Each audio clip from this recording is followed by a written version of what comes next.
Good morning class 11th students.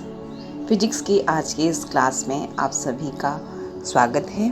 हम पढ़ रहे हैं हमारा अध्याय गुरुत्वाकर्षण और उसके अंतर्गत आज का यह वीडियो हमारा 6वां वीडियो है। लास्ट वीडियो में हमने पलायन वेग के बारे में पढ़ा था। पृथ्वी का पलायन वेग, चंद्रमा का पलायन वेग कितना होता है उसके बारे में जाना था। साथ ही हमने जाना था कि चंद्रमा पर आखिर वायुमंडल क्यों अनुपस्थित होता है। आइए हम आज का अपना अध्याय प्रारंभ करें।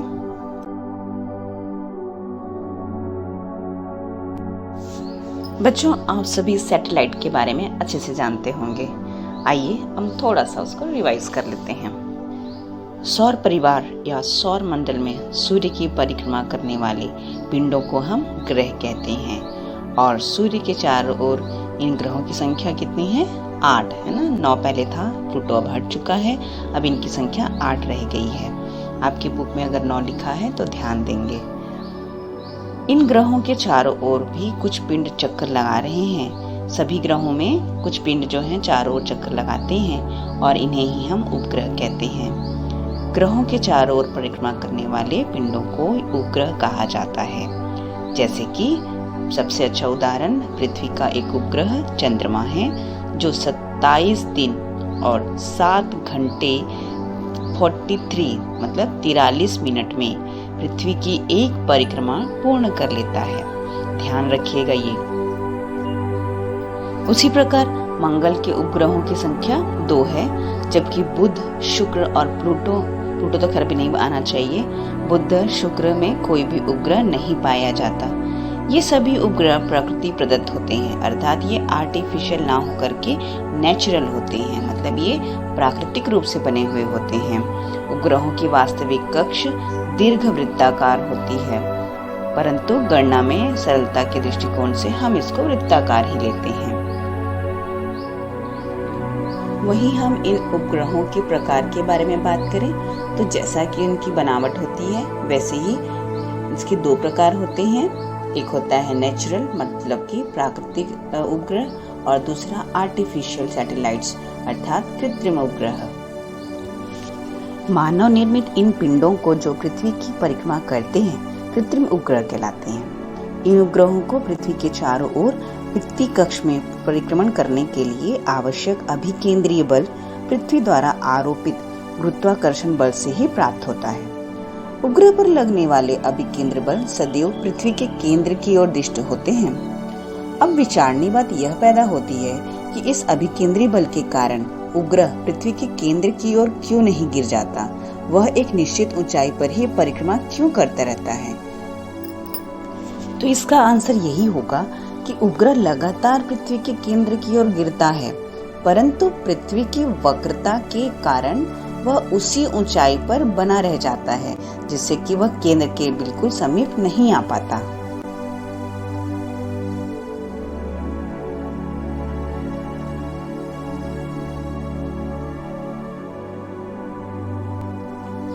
इसरो, आप सभी ने इसरो वर्ड सुना होगा, जिसका पूरा फुल फॉर्म है Indian space and research organisation. ये इसका जो हेड क्वार्टर है वो है बेंगलुरु में और इसे विक्रम साराभाई द्वारा निर्मित किया गया था 1962 में। यह एक स्पेस रिसर्च सेंटर है। हमारे देश में अंतरिक्ष संबंधी खोजों के लिए अंतरिक्ष विभाग एवं अंतरिक्ष आयोग एक जो बना हुआ था, ये हमारा स्पेस रिसर्च ऑर्गेनाइजेशन है। जो ये सैटेलाइट्स होते हैं वो अलग अलग टाइप के होते हैं, जैसे कि कम्युनिकेशन सैटेलाइट संचार के लिए, अर्थ ऑब्जर्वेशन सैटेलाइट जो अर्थ को ऑब्जर्व कर सके, उसका परीक्षण कर सके, साइंटिफिक स्पेसक्राफ्ट होते हैं, नेविगेशन सैटेलाइट्स होते हैं, एक्सपेरिमेंटल सैटेलाइट्स भी भेजे जाते हैं, स्मॉल साइज के सैटेलाइट्स भी भेजे जाते हैं डिफरेंट पर्पस के लिए, और स्टूडेंट सैटेलाइट्स एजुकेशन के लिए। इस प्रकार से डिफरेंट टाइप्स के सैटेलाइट्स होते हैं।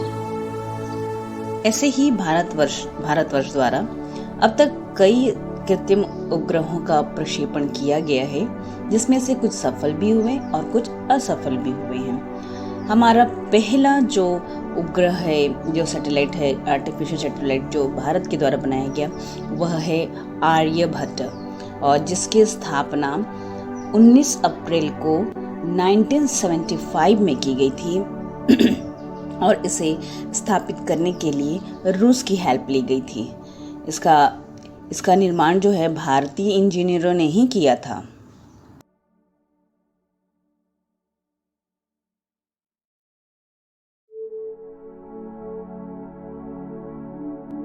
वैसे ही दूसरा सैटेलाइट भास्कर 1, यह भी रूस के द्वारा ही प्रक्षेपण इसका स्थल था और इसे लॉन्च किया गया था 7 जून को 1975 में।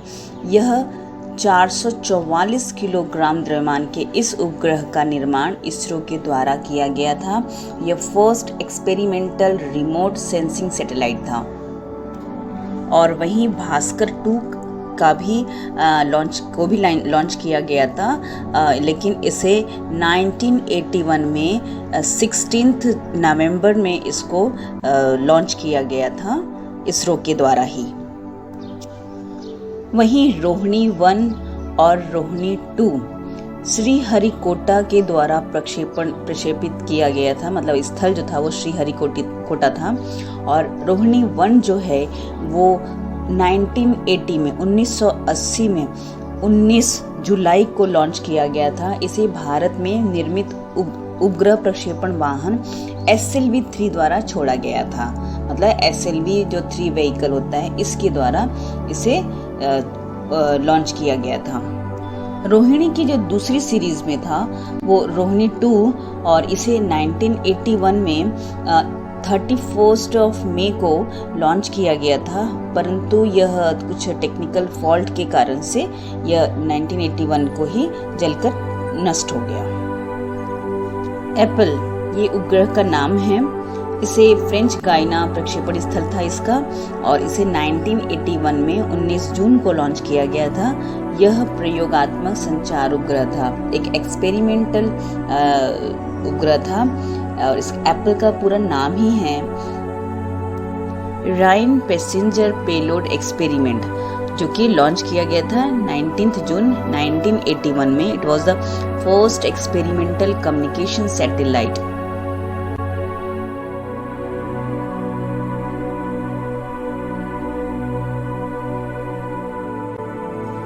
ऐसे ही इनसेट 1A अमेरिका के द्वारा इसका प्रक्षेपण स्थल रहा, और यह 1982 में 10 अप्रैल को लॉन्च किया गया, पहला वाला इनसेट 1A, और यह जलकर नष्ट हो गया।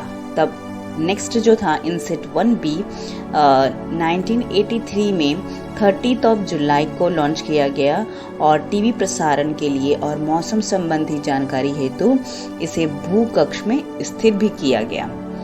वहीं इनसेट 1C जो है वो फ्रेंच गायना इसका प्रक्षेपण स्थल रहा, जिसको हम 1988 में 22 जुलाई को लॉन्च किया गया था, लेकिन अभी ये पृथ्वी के संपर्क से बिल्कुल नहीं है। वैसे ही इनसेट की सीरीज में INSAT 3A, INSAT 3C, INSAT 3DR, ऐसे बहुत सारे इनसेट सीरीज में भी आर्टिफिशियल सैटेलाइट्स जो हैं लॉन्च किए गए हैं। पहला चंद्रयान सैटेलाइट 2008 में 27 अक्टूबर 2008 में लॉन्च किया गया था, ताकि हम जो ज्योग्राफिकल स्टडी है वो मून की, उसको हम परफॉर्म कर सकें, मतलब वहाँ की भौगोलिक दृष्टि को हम जान सकें। इसके लिए 2008 में चंद्रयान नामक जो सैटेलाइट है उसे लॉन्च किया गया था। ऐसे ही कई सैटेलाइट्स हैं जो इंडिया के थ्रू लॉन्च किए गए हैं। इनका लिस्ट आप होमवर्क में बनाएंगे। कृत्रिम उपग्रहों के आखिर अनुप्रयोग क्या होते हैं, अर्थात इसे क्यों हम लॉन्च करते हैं? क्योंकि यह किसी भी ग्रह के ऊपर चारों ओर चक्कर लगाता है, इसलिए उस ग्रह के बारे में काफी कुछ जानकारी हमको इससे हासिल हो सकती है, और इसीलिए ही इसको लॉन्च किया जाता है। सभी ग्रहों के प्राकृतिक उपग्रह, जैसा कि हम जानते हैं कि कुछ उपग्रह में होते हैं तो उनके माध्यम से हम उस ग्रह की काफी कुछ जानकारी को हासिल कर सकते हैं। दूरसंचार एवं रेडियो सिग्नल के संचार में, मौसम के पूर्वानुमान में, अंतरिक्ष से आने वाले विकिरणों के अध्ययन में, युद्ध काल में जासूसी करने में कि कौन सा कोई आप लोगों ने मूवी देखी होगी जिसमें कि सैटेलाइट के माध्यम से कोई जासूस किधर से आ रहा है या बिल्कुल बॉर्डर पे पता चल जाता है। तो ये जो स्पाई सैटेलाइट्स बोलते हैं उनको, इसके थ्रू हम पता कर सकते हैं कि हमारे देश में कोई आ रहा है, किधर से आ रहा है। मानव के अंतरिक्ष उड़ान में भी हमको सैटेलाइट के थ्रू काफ़ी हेल्प मिलती है। उल्का पिंडों के अध्ययन में भी हम इसको यूज़ करते हैं।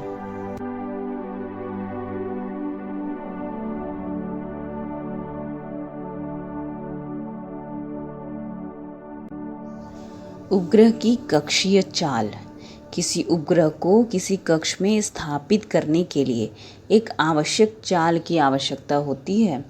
जब कोई उपग्रह किसी ग्रह के चारों ओर नियत कक्ष में परिक्रमण करता है तो इस नियत कक्ष में उपग्रह की चाल को ही हम उसकी कक्षीय चाल या ऑर्बिटल स्पीड कहते हैं। जब कोई उपग्रह पृथ्वी के चारों ओर पृथ्वी कक्ष में परिक्रमण करता है तो उस पर एक अभिकेंद्री बल कार्य करता है जो पृथ्वी द्वारा उपग्रह पर लगाए गए गुरुत्वाकर्षण बल के कारण से होता है और जिसकी दिशा सदैव पृथ्वी के केंद्र की ओर होती है। आइए हम एक डेरिवेशन करें जिसके माध्यम से हम किसी भी उपग्रह की कक्षीय चाल कितनी होनी चाहिए उसे हम ज्ञात कर सकें। मान लेते हैं पृथ्वी का द्रव्यमान कैपिटल M और उसकी त्रिज्या कैपिटल R है और इससे स्मॉल h ऊंचाई पर वृत्तीय कक्ष में m द्रव्यमान का एक उपग्रह परिक्रमण कर रहा है। इस प्रकार पृथ्वी के केंद्र से उपग्रह की दूरी कितनी हो जाएगी? r plus H, capital R plus h हो जाएगी। अतः वृत्ताकार मार्ग में गति के लिए यहाँ पर अगर हम अभिकेंद्री बल के बारे में बात करें तो सूत्र होता है mv स्क्वायर अपॉन r। तो यहाँ पर आप r ना लिख करके r प्लस h लिखेंगे। अब याद रखिएगा ये जो मैंने बात किया अभिकेंद्री बल का, वो मुझे कहाँ से मिलता है? मैंने पहले कहा था कि पृथ्वी के द्वारा लगने वाले गुरुत्वाकर्षण बल के कारण से। तो आखिर यह बल कितना होता है? हमने पढ़ा है गुरुत्वाकर्षण बल का कितना होता है? F = Gmm upon r square, मतलब दूरी का स्क्वायर। तो यहाँ पर दूरी कितना लेंगे? r प्लस h का स्क्वायर। ये कहाँ से आया है? न्यूटन के सार्वत्रिक गुरुत्वाकर्षण नियम से। और ये बन गया आपका इक्वेशन नंबर 1।